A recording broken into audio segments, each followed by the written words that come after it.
Hello and welcome to my podcast. I am your host, Cynthia Karin, and today I want to talk about biohacking lifestyle. Before I begin, though, I do want to say thank you to those that tune in to my first two podcasts. You guys have been incredible.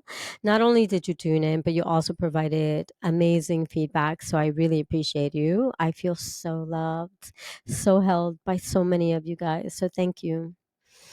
I had to take a little hiatus for myself. I had to put my dog down back in September, and that really depleted me in such a way. She was like my daughter.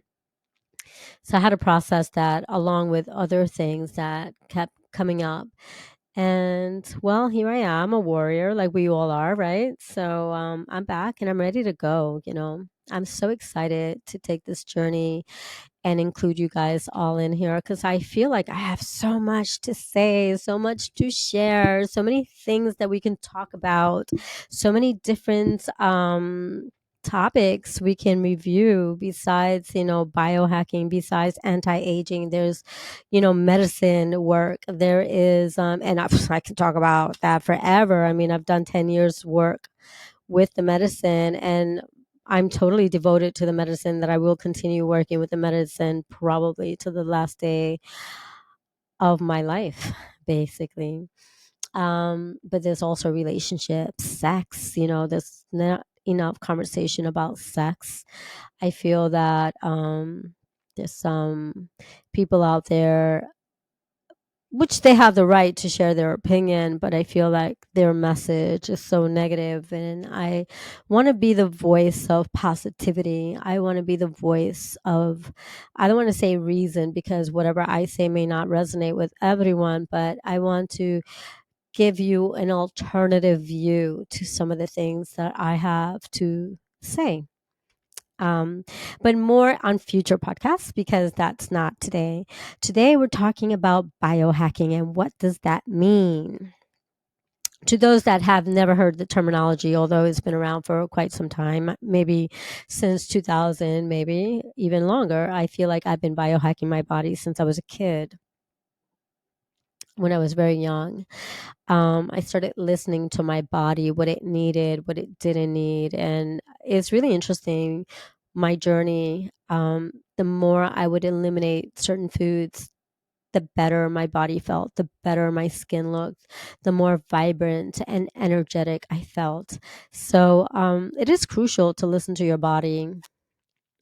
Listening to your body is a key element. That's kind of like your instincts, but you need to clean your body out before you can really start tuning in.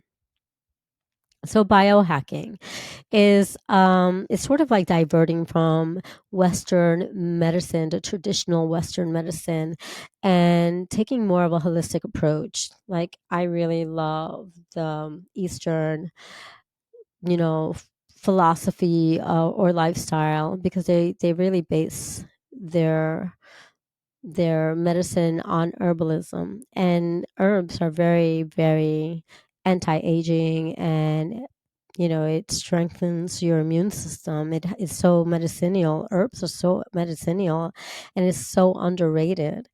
I don't think enough people talk about herbs and the power of herbs, and I feel that the Eastern um, lifestyle, Eastern medicine, really embraces the herbalism. So that's one approach, one ideal. But there's other things that I want to talk about. And obviously, all of it has to do with slowing our aging down. Now, be aware that biological aging is reversible. Like we have complete control of how we age and how we can slow it down. But chronicle aging, obviously, we can't change. There's no way we can turn back time, but we can reverse signs of aging through our body and our biology. And it's all about learning our biology. It's all about understanding our biology, what works and what doesn't work, and also being informed of, I want to say, I got to be clever, because there's a lot. Our food industry does not regulate a lot of the foods that is distributed throughout the US. So we need to be very well informed of some ingredients that can cause cancer, or I want to say poison, can be poisonous to our body. I don't want to call out the different companies that are less regulated.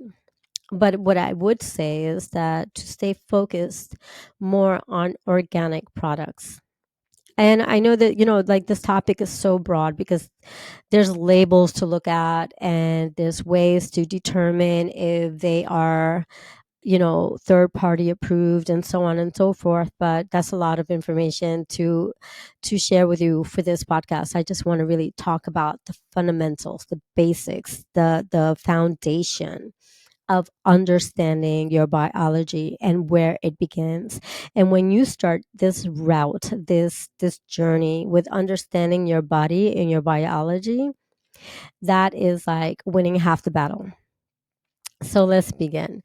I'll start with sharing some of my personal, you know, um, s- I guess, situations when I was a kid and how or what led me to where I am now.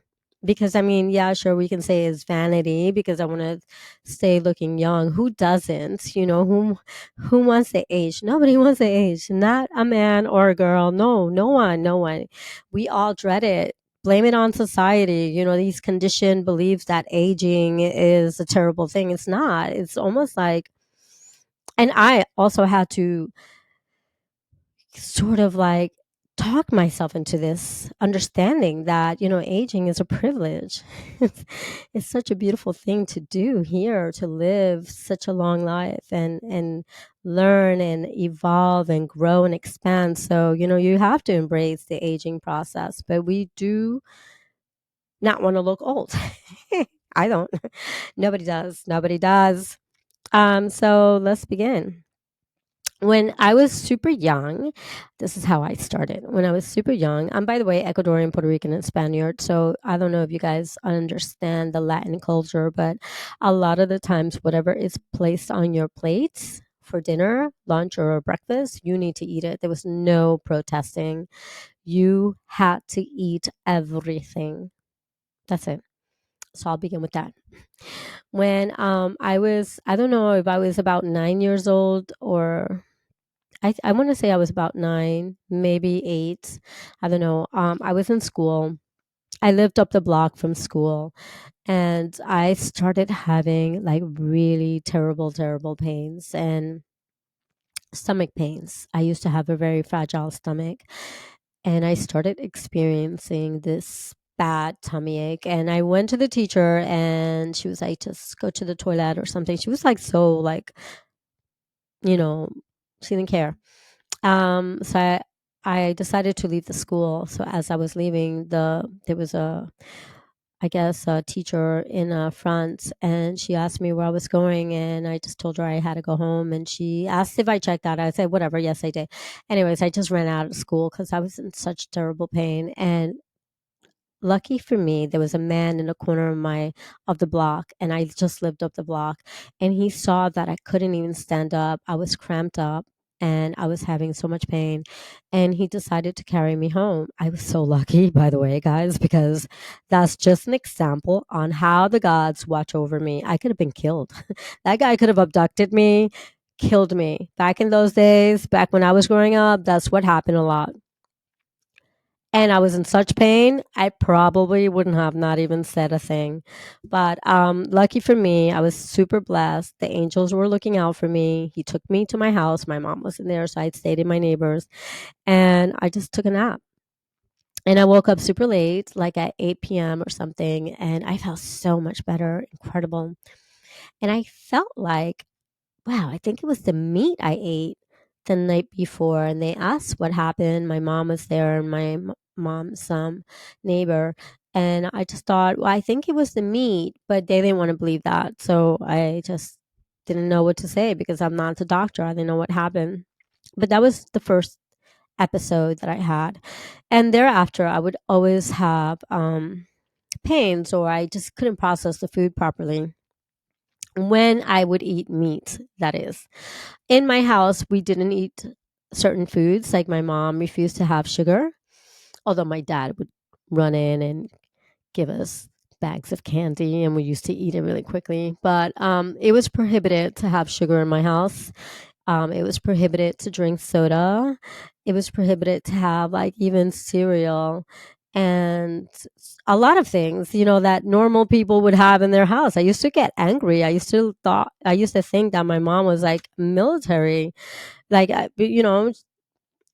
there's a lot of military people in my life, not in my life, but in my family. So I just thought that, damn, this woman, it's like I was living in a house that was run by a sergeant. I was so miserable when I was young. But, looking in hindsight, when I look back, I think, wow, she really implanted really great, she installed amazing eating habits. Because of her, I eat so well. Because of her, I'm super conscious and healthy. Anyway, so moving forward, um, at 15, I read this article where I don't remember where I read it from, but this article indicated that anything carbonated would rip the coating of your stomach. Now, look how clever your stomach is. Every 3 months, your stomach coating regenerates. So it also gets accustomed to the foods you're putting into your body. So not only does it regenerate, but it also gets, sort of like it gets accustomed to what you're putting in.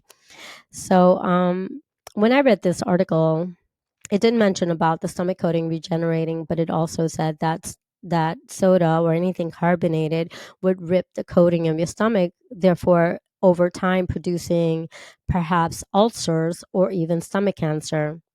That was enough. That was the red flag I needed to see. That was enough for me to say, I don't need this in my body. And from that point on, I was 15, I stopped drinking soda. I stopped drinking anything carbonated for that matter. I don't even drink champagne. But that's a different story because that's alcohol as well. Um, so yeah, that was a turning point in my life. And when I gave up carbonated drinks, which was soda, I started noticing a shift in my stomach. Like like it hurt less. I started experiencing less pain.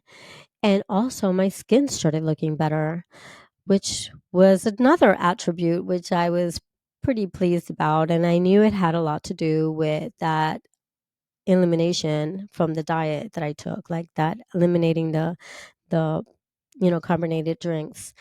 When I turned 18, I had another experience. I had, I think, beef, and my mom happened to be in my house that time, and I had again these terrible stomach cramps, and I just couldn't process. I just didn't understand, and I thought there was something wrong with the meat, but everyone else that was there that had the meat didn't have this issue, just me. So I realized that, okay, wait a minute. I think my body's telling me that it's the meat is not good for my body. I can't process it. I shouldn't have it. And from that point on, I gave up beef and pork. And let me tell you, huge change. Amazing. Wow. I stopped eating beef and pork, and I think within 3, 4 months, my skin looked amazing. Not that I was eating a lot of beef and pork. I wasn't. I mainly have like a fish diet. I would consider well, now definitely I am a pescatarian, but back then even I would eat a lot of fish or if not chicken. I have to tell you that my stomach was so happy, and so was my skin. My skin looked so much better. It looked vibrant. It was like more dewy. Um, I definitely noticed another shift. Not only did I notice another shift, but I also saw results within my skin. Now, when I became pregnant, I was a very young mom. And for those that don't know, I have a child. I have a child, a grown man now. We won't talk about how old I am because that's not necessary. Anyways, not now. But yeah, when I became pregnant, I became so much more health conscious that I decided from that point on, while I was pregnant, that I was only going to eat organic foods, and that's all I did. I consumed organic foods, and I knew that I was going to be nursing my child, And I knew that I wanted to nurse for 2.5 years, no less and no more. And so it was. I nursed for 2.5 years. At that point, I gave up chicken. And also at that point, which was really funny because I never used to drink milk to begin with. But when I was pregnant, oh my God, I craved milk so much. I couldn't even drink water. Every time I put water in my mouth, I had to purge it out. It was terrible. So during my pregnancy, all I drank was milk. And I guess my body needed the calcium. And after I gave birth, I eliminated milk from my diet, which, obviously helped a lot because I would get a lot of air in my tummy. And I was eating super healthy, organic, just mainly fish, vegetables, the grains, and a lot of fruits. And I nursed for 2.5 years, and that was such a beautiful experience. Moving forward, about when I turned 26, I went to a shop where I go in my neighborhood. It's called Live Life. It's an organic raw place. It's still here, still around. I still go there. Um, and in that shop, I met a man that is a practitioner that does live blood analysis. And wow, I just leveled up. That was a game changer. Talk about understanding your biology. So this is where the real talk begins, guys. Get your pen and paper. No. um, if you can, and if you can find yourself a live blood analysis person in your neighborhood, which I'm sure they're everywhere around the world, go to one, see one, seek one out, and learn about your biology. When you learn about your biology, this is when you start really biohacking, because there are other things in social media. They're talking about cold plunges, hot plunge. Well, they don't really talk about hot plunges, and I want to talk about hot plunges because hot plunges are just as beneficial as cold plunges. And I've done it all. I've done all of the hacks that they have out there. I've done it all for like over 10 years now. But all of these really wonderful things work. But when you understand your biology, because it all becomes from your blood, when you understand your biology, your blood, your breakdown, that's the game changer. That's when you can take complete control. And, we're all different. All of us are different. So I do want to say that only because I'm a pescatarian and sometimes I go raw and I don't eat any dairy at all, like no yogurt. I don't drink milk or I barely eat cheese, but I do like yogurt. Um, there are moments that I go raw, completely raw and vegan, and I will do that for 3, 4, 6 months. And then there's times that I just only do grains and vegetables for a few months with fish. But I alternate my food habits. I don't go into rad diets like keto diets or any of these other diets because that's a bit extreme. And keto diet tends to, just in case you guys didn't know, tends to spike up your cholesterol level, which will cause another issue. And you don't want that. You want to be leveled always. Um, but doing this live blood analysis guy or meeting him was a game changer because I understood my biology. And let me just give you a little quick breakdown. Besides learning about pH level, which I never knew back then, and when I was 26 is when I learned about pH and what that meant for my blood and all sorts of giddy stuff. So, a live blood analysis, what it offers is an in depth diagnosis of your blood. So basically, you can tell if you even have bacteria in your blood. You can tell with a live blood analysis. You can tell if you have tapeworm. You can tell if you have heavy metals in your blood, if you have parasites in your blood, if your blood is dehydrated, because a lot of people drink, soda, coffee, all of these things, but they don't drink enough water. And our bodies are made of 70% water. And that's what keeps you youthful and your skin clear by drinking water because you're flushing all the toxins out. But, not a lot of people drink enough water. And you can tell too because sometimes they're bloated. You can see their face, they're bloated. And if they're bloated, that means your body is desperately trying to retain whatever water is there. So you start getting bloated. But anyways, the live blood analysis is it provides this diagnosis where you can see the quality of your blood. You can see if you have a weak or strong immune system. Like I have a strong immune system, but I heal very slowly, which is facts.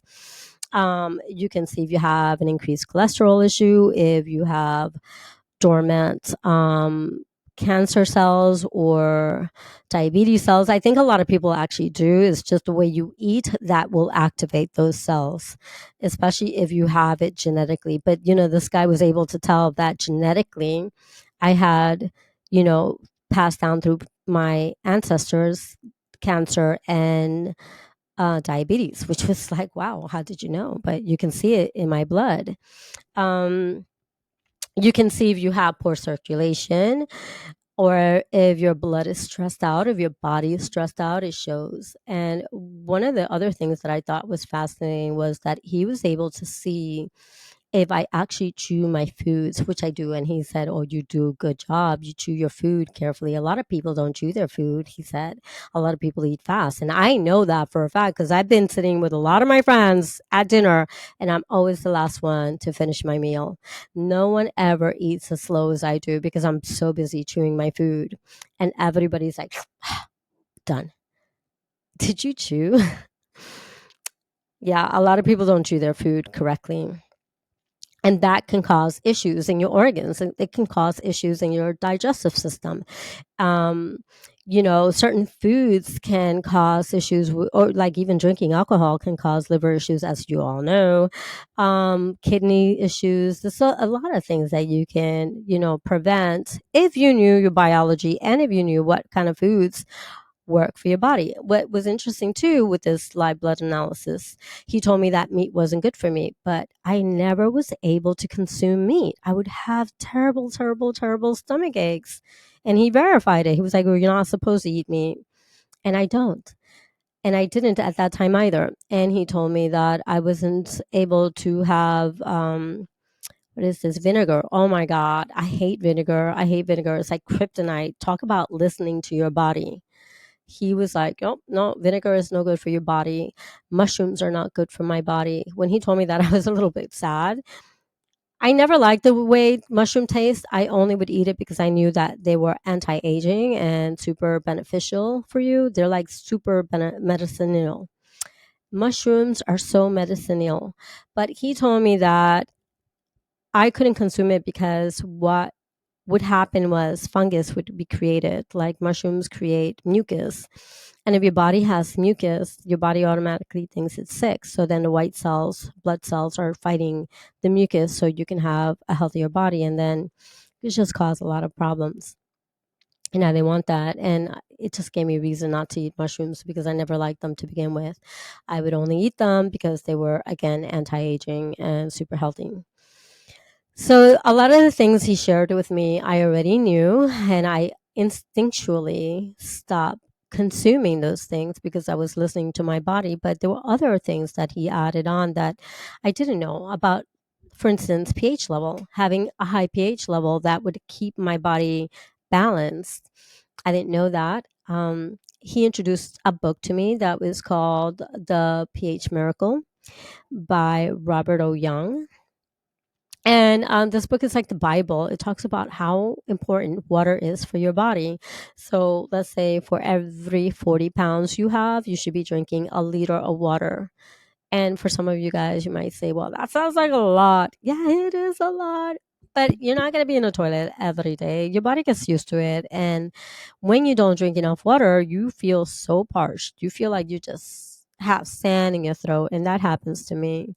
Now, there is such a thing as overdosing on water.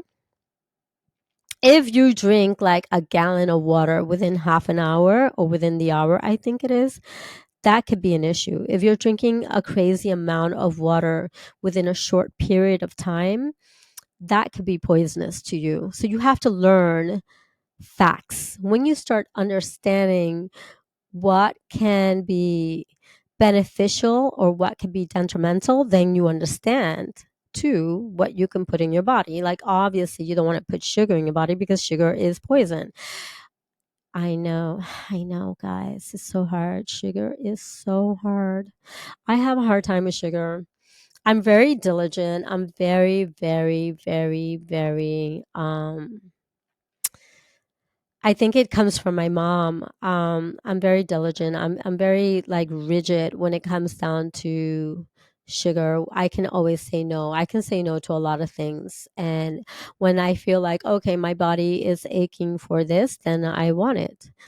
And usually when I want sugar is usually dark chocolate. And what I found, I have like a little hack now. When I crave for sugar, I'll have cacao. Cacao is delicious. Cacao has magnesium, has zinc, it has I believe iron, um and it doesn't have sugar. It's super healthy. So my little hack is cacao now. It's been super helpful and it's really great for the heart. So it's like a ritual when you have cacao. So there's a lot of things that, you can do and you can prevent, but it starts with understanding the foundation. And what is the foundation? Your blood, right? And then you can learn about your digestive system. How well is it working? All of these things you can learn through a live blood analysis because they can tell if you can process foods correctly, if you can, and what you're having issues and stuff like that. It's really informative. So I would suggest you guys Googling in your location where you can obtain a practitioner that does this and sit aside and learn about your blood. Now, I don't exclude blood work from my doctors. When I go to my gynecologist, dermatologist, and primary doctor, all three, I always, always, always ask for a full blood work. Always. I feel like every single one of them are always looking for their own specific thing, right? So I always ask all of them to give me full blood work. And that way I could just monitor how, because I don't eat meat, how my iron level is always low. I've tried everything. I just don't think that and I've always felt like I OD on iron, but I'm not absorbing the iron properly. So I don't know. It's a little mystery that I'm still trying to crack.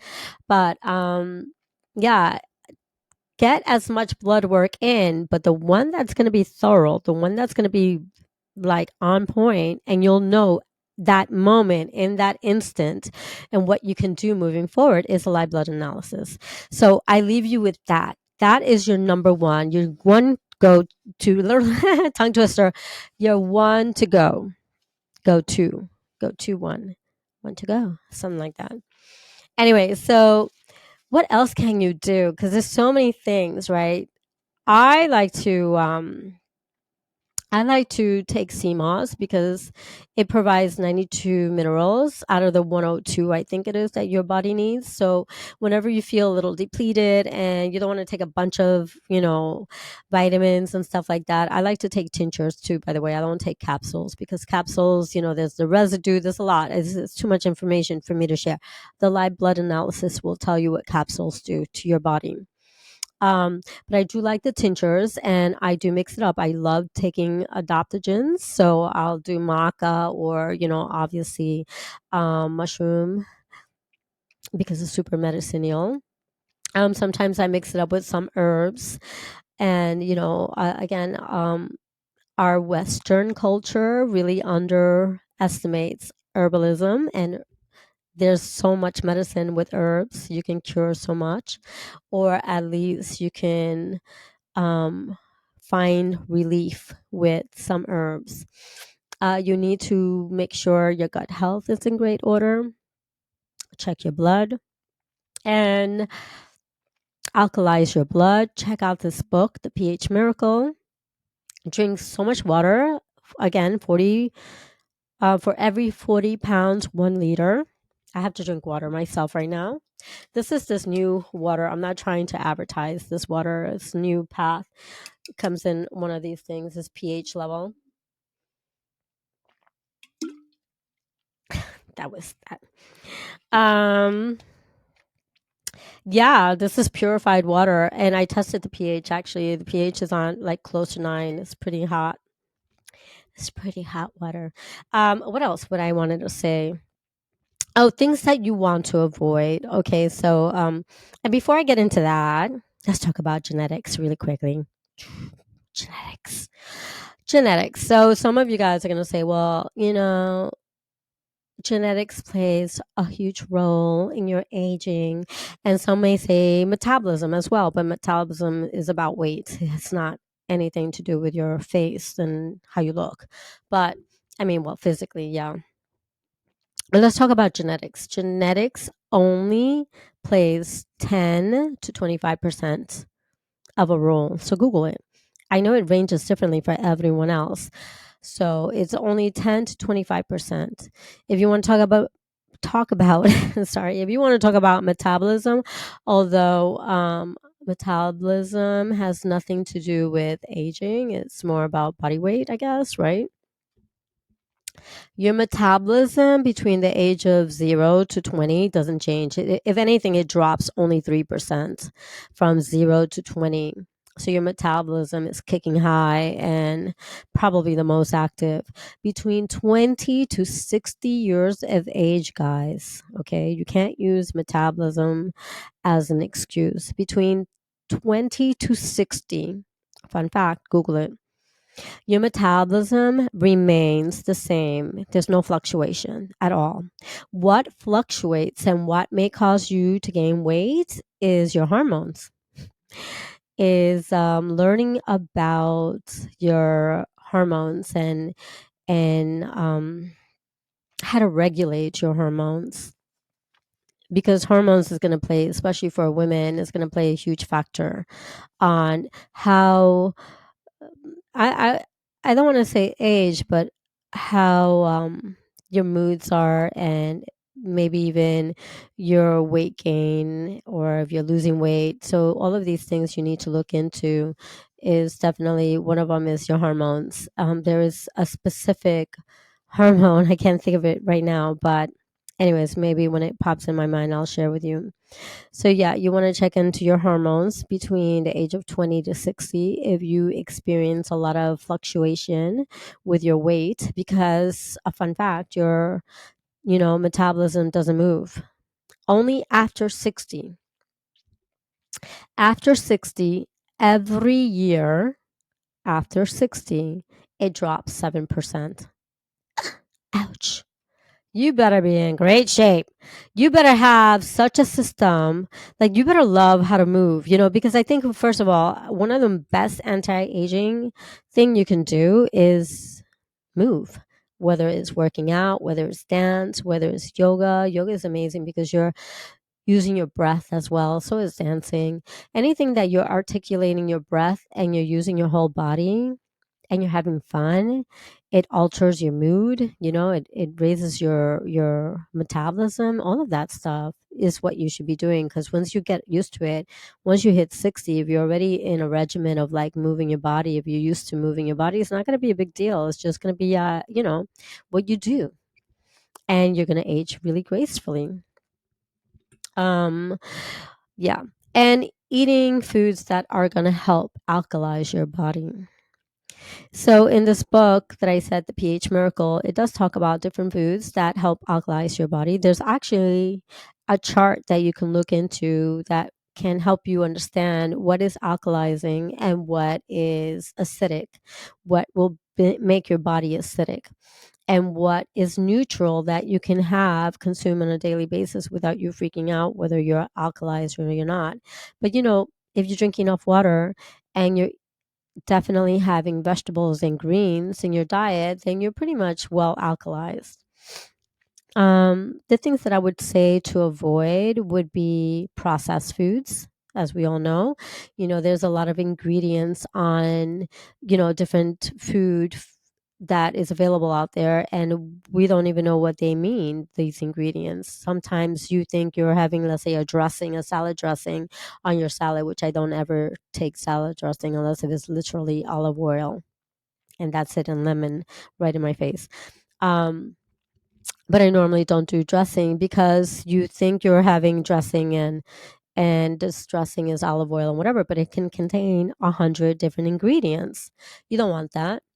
you want to know what you're putting in your body, and your body is a temple. You have to treat it like a temple. You have to honor your body. You have to, like, this is like this. I always use this analogy for you guys that don't know what a Bugatti is. A Bugatti is this fancy, hot, sexy car. It's one of the hottest cars, the most expensive cars out there, besides a Formula One car and whatever.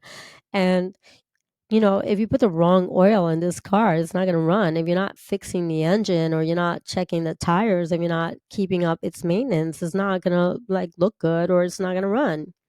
The same as your body. You have to put the right oil in your body. You have to keep it, working. You have to make it move. You have to maintain it, keep it running beautifully.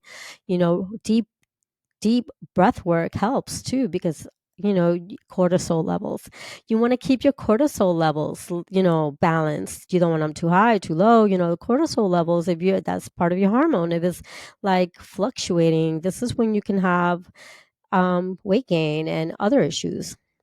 So you need to check on your cortisol levels, and you need to check on your hormone levels, and you need to try to avoid processed foods. Our government does not regulate our food the way they should. We have a lot of food here available that is banned in Russia, China. Well, I don't know about China, but Russia and Europe. Um, a lot of the processed food is coming from China, although Asia is my favorite place to be. So,